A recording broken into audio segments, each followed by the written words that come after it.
이 문신 마스터는 수다스럽다는 이유로 남자에게 총구를 겨누어줬다. 즉시 문 밖에 있는 누군가가 편지를 전달했다. 봉투를 열자 검은 모래만 쏟아졌다. 문신 마스터는 그것을 보고 즉시 당황했다. 그는 남자에게 몇 년 전에 누군가가 비슷한 편지를 받았다고 말했다. 검은 모래를 본 사람은 누구나 비극적인 죽음을 맞이하게 되는데 문신 마스터는 심장이 오른쪽에 있어서 살아남았다. 남자는 그의 말을 진지하게 받아들이지 않았고 다음 순간 그의 동료의 목이 잘려나갔다. 그러자 방 안의 모든 전구가 깨졌는데 이것은 암살자들이 사용하는 전형적인 수법이었다.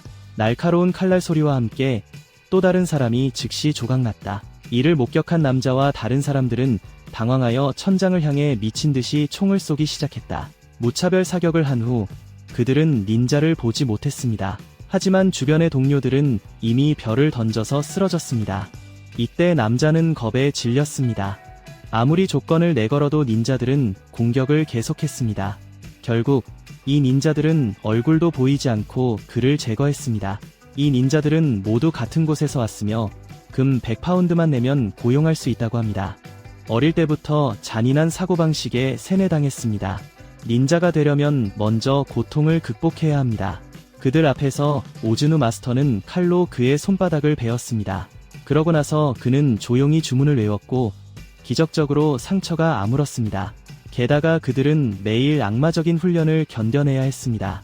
오즈누는 점차 그들의 인간성을 벗겨냈습니다. 라이조는 오즈누의 가장 유망한 제자였으며 그의 훈련은 다른 사람들보다 더욱 엄격했습니다. 훈련 중에 실수가 있으면 오즈누가 그를 때렸습니다. 바닥이 피 묻은 발자국으로 뒤덮여 있어도 그는 계속 훈련을 해야 했다. 밤에 라이조는 고통 때문에 잠을 잘 수 없었다. 하지만 부상을 입을 때마다 여동생 키리코가 몰래 약을 바르도록 도와주었다. 라이조는 이것을 생각할 때마다 훈련하는 날이 그렇게 견디기 힘든 것은 아니라는 생각이 들었다. 시간이 지날수록 라이조는 강해져서 항상 싸움에서 무패를 지켰다. 그는 너무 상냥해서 제자들과 싸울 때는 항상 자비를 보였다.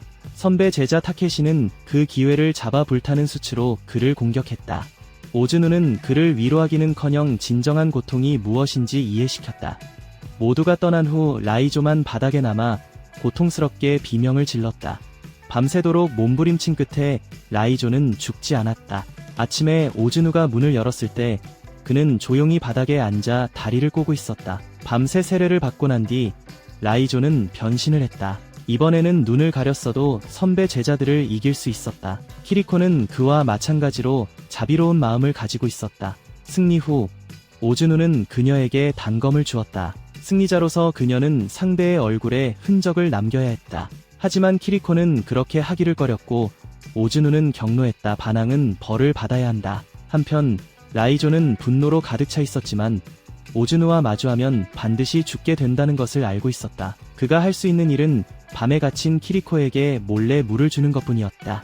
그날 밖에서는 폭우가 쏟아지고 있었고 라이조는 큰 소리에 깨어났다. 그는 건너편을 보니 키리코가 사라져 있었다. 그는 즉시 키리코가 간 방향으로 그녀를 쫓아갔다. 키리코는 탈출하고 더 이상 무기지 않기로 결심했다. 라이조는 그녀를 막고 싶었지만 그녀는 이미 마음을 정했다. 짧은 작별 인사 후 키리코는 높은 담을 넘었다. 하지만 다음날 아침 그녀는 잡혀서 다시 데려왔다. 다른 사람들에게 경고하기 위해 오즈누는 타케시에게 모든 사람 앞에서 그녀를 죽이라고 했다. 타케시는 일부러 라이조를 흘기보았다. 키리코도 이 운명에서 벗어날 수 없다는 것을 알고 있었고 이것이 그들의 마지막 만남이 될 것이었다. 라이조의 눈앞에서 그의 사랑하는 소녀가 주인에게 살해당했다.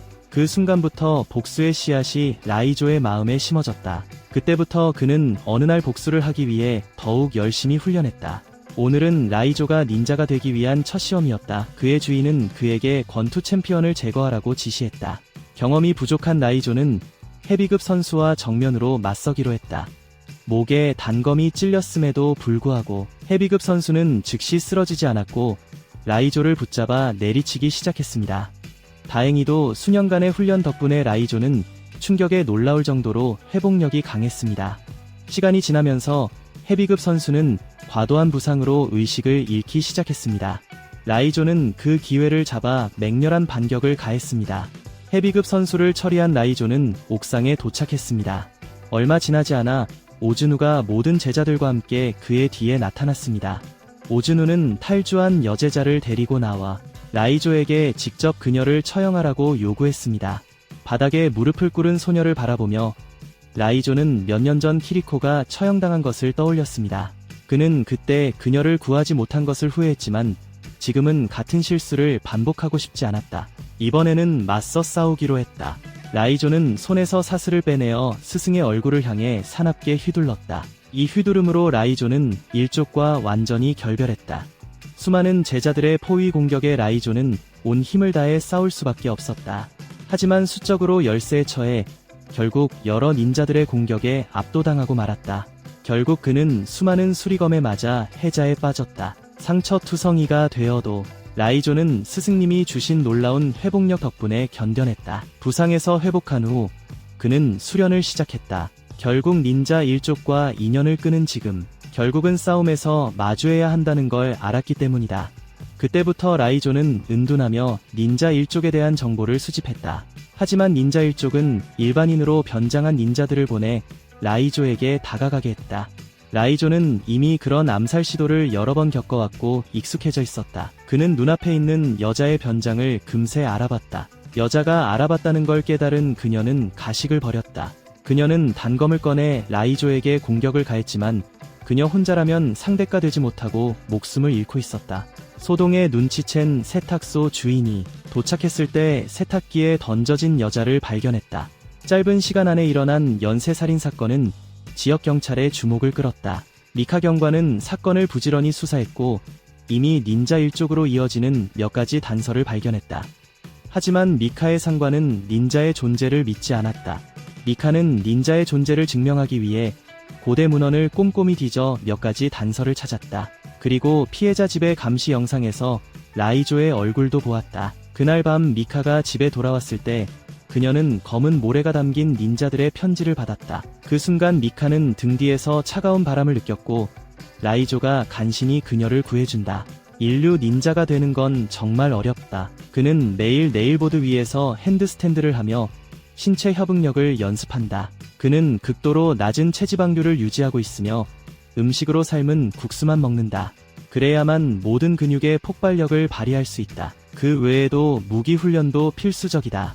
다양한 무기 중에서 쇠사슬이 매달린 낫은 가장 많은 기술을 필요로 한다. 하지만 동시에 닌자의 궁극적인 무기이기도 하다. 특히 깜깜한 밤에 가장 편리하며 목표가 예상도 못하기도 전에 재빠르게 제거한다. 몇 년 전 그는 사랑하는 키리코가 닌자 일족에게 처형당하는 것을 직접 목격했다. 어느 정도 숙련도를 달성한 후 그는 닌자 조직을 배신하기로 선택한다. 라이조는 혼자서는 닌자 조직 전체를 무너뜨릴 수 없다는 것을 깊이 이해하고 있기 때문에 지역 경찰의 도움이 필요하다. 그리고 친절한 경찰관 미카가 그의 표적이 됩니다. 그는 수년 동안 닌자가 저지른 암살 사건을 조사해왔습니다. 하지만 그가 진전을 이루던 순간 닌자 조직은 그를 암살 대상으로 지정했습니다. 이 중요한 순간에 라이조가 등장했습니다. 암살자를 처리한 라이조는 가면을 벗었습니다. 도중에 라이조는 미카에게 자신의 상황과 목적을 설명했습니다. 이제 암살 대상이 된 그를 닌자 조직은 쉽게 놓아주지 않을 것입니다. 그러고 나서 두 사람은 호텔방에 체크인했습니다. 미카는 샤워를 한 후 새 옷으로 갈아입었습니다. 그러고 나서 라이조는 미카의 몸을 담배 연기로 감싸 냄새를 없앴습니다. 닌자의 후각은 매우 민감하기 때문입니다. 나중에 미카는 상관에게 전화해서 상황을 알렸다. 그러고 나서 셋은 들판에서 만났다. 놀랍게도 상관은 함정을 설치하고 전기 충격총을 사용해 라이조를 잡아 제압했다. 그러고 나서 라이조를 숨겨진 던전으로 끌고 가서 가두었다. 미카의 상관은 라이조에게서 닌자 조직의 행방에 대한 정보를 빼내려고 했다. 권한이 제한되어 미카는 라이조에게 사과할 수밖에 없었고 그는 미카를 용서했다. 하지만 라이조는 닌자 조직이 이미 그 위치를 표적으로 삼았기 때문에 모든 것이 너무 늦었다고 말했다. 미카는 급히 상관에게 보고하러 갔지만 갑자기 기지의 모든 불이 꺼졌다. 검은 옷을 입은 수십 명의 가면을 쓴 사람들이 옥상에서 침투했다. 순식간에 무장 경찰이 절반 이상 제거되었다. 미카는 라이조만이 그들을 처리할 수 있다는 것을 알고 있었기 때문에 재빨리 열쇠를 사용하여 그를 풀어주었다. 공격자 중 한 명을 쓰러뜨린 라이조는 자신이 공격자들을 막는 동안 미카에게 먼저 떠나라고 지시했다. 라이조가 그들 중에서 가장 강했지만 닌자가 너무 많았다. 격전 끝에 중상을 입고 타케시도 그 현장을 따라잡는다. 결정적인 순간에 미카는 타케시를 날려버리지만 라이조는 중상을 입고 호텔로 돌아온다. 자신의 실수로 죽음의 위기에 처한 라이조를 보고 미카는 깊은 슬픔을 느낀다. 미카는 결국 닌자들이 자신들을 찾아올 것을 알고 있었기에 라이조의 상처에 추적 장치를 이식한다. 예상대로 타케시는 재빨리 따라잡고 라이조는 닌자 요새로 돌아간다. 배신자를 처벌하기 위해 오즈누는 손으로 라이조의 복부를 베었고 추적 장치가 빠져나온다. 신호탄이 올라가자 중화기로 무장한 특수부대가 문을 습격한다. 순식간에 닌자들은 흩어지고 도망친다. 닌자들은 모두 능숙했지만 무수한 총기 앞에서 총알을 퍼부었다. 미카는 라이조의 묶인 것을 풀어주었다. 그는 낫을 사용해 타케시가 도망치는 것을 막았다. 그는 이 날을 오랫동안 기다려왔고 마침내 스스로 적을 죽일 수 있게 되었다. 타케시는 언제나 교활하고 교활했지만 라이조에게는 싸움에서 상대가 되지 못했다. 라이조는 재빨리 나드로 타케시를 처치했다. 타케시를 처리한 라이조는 오즈누의 방으로 들어갔다. 그는 오즈누에게 낫을 휘둘렀지만 오즈누는 단 하나의 칼로 가볍게 반격했다. 몇 라운드 후 라이조는 오즈누의 공격에 완전히 무방비 상태가 되었다. 오즈누는 심지어 그의 독특한 기술인 순간이동을 사용해 라이조가 가까이 다가가는 것을 불가능하게 만들었다. 순식간에 라이조는 이미 여러 개의 배기에 상처를 입었다. 오즈누가 라이조를 죽이려던 순간 미카가 그의 뒤에서 총격을 가했다. 오즈누는 재빨리 미카 뒤로 순간이동했지만 그녀는 긴 칼로 그의 가슴을 찔렀다. 미카가 땅에 쓰러지는 것을 보고 라이조의 분노는 극에 달했다. 오즈누가 그녀를 향해 칼을 휘두르려는 순간 라이조는 순식간에 사라졌다. 몇 번을 돌려본 끝에 라이조는 순간이동하는 법을 터득했다. 오즈누조차 믿을 수 없었다.